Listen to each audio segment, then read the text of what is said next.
Hi hello नमस्कार, मी कविता फडके. आज आपण निघालेलो आहोत खानापूर तालुक्यापासून 7 किलोमीटरवर असलेल्या कांजळे या गावामध्ये. आज माझा जोडीदार आहे श्रेयश. बघा, हिरवागार गालीच्या पसरल्यासारखा या मिरचीच्या शेतातून आम्ही वाट काढत काढत मलप्रभा नदीच्या दिशेने निघालेलो आहोत.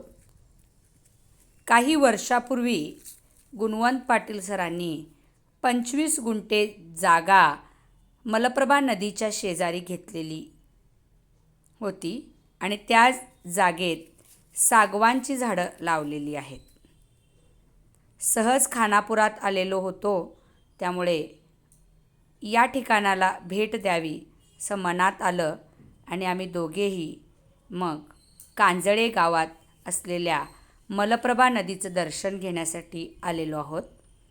सध्या कडक उन्हाळ्याचे दिवस असल्यामुळे मलप्रभा नदीतील पाणी मोठ्या प्रमाणात आटलेले दिसत आहे. पावसाळ्यात इथं आलं तर सगळी तुडुंब वाहणारी नदी आज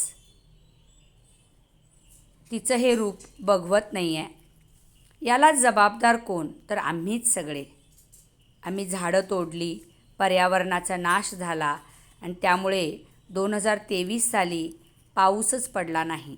त्यामुळे बघा, हे झाड जे आहे ते अर्ध पाण्यात असतं, पण आज त्याची मुळंसुद्धा आम्हाला इथं दिसत आहेत. शांत असा हा परिसर आम्ही बघून त्याचा आनंद घेतला. नदीच्या काठावर बसणारे आम्ही आज नदीत बसून गंमत जम्मत करत आहोत.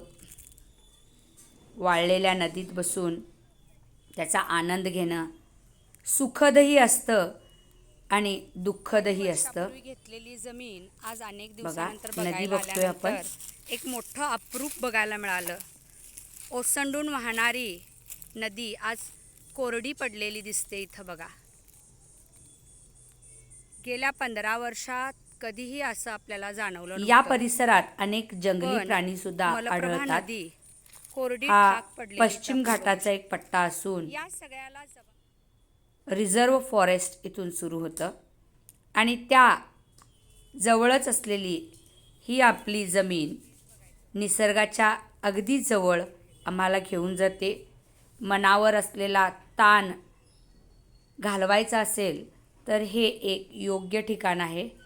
इथं बघा, म्हशी मनसोक्त पाण्यात डुंबून उन्हाळ्यापासून स्वतःचं संरक्षण करत आहेत. आता आम्ही येथून परत जाणार आहोत. हा परिसर बघून मन अगदी प्रसन्न झालं. आम्ही जी झाडं लावलेली होती ती आता वाढत आहेत. म्हणून जंगलाच्या सानिध्यात घेतलेल्या या जागेचा आम्ही चांगला वापर केला आणि त्याच्यामध्ये सागवान लावलेलं आहे. एक 20-25 झाडं त्यापैकी जगलेली दिसतात. तुमचा अभिमान वाटतो. खरंच तुम्ही आमच्यासाठी काय काय करून ठेवला. बघा, तुम्ही थांबून लावून घेतलेली तुमची झाडं अभिमानानं इथं उभी असलेली तुम्हाला दिसतील. एक 20-25 झाडं तरी जगलेत हा तुमची.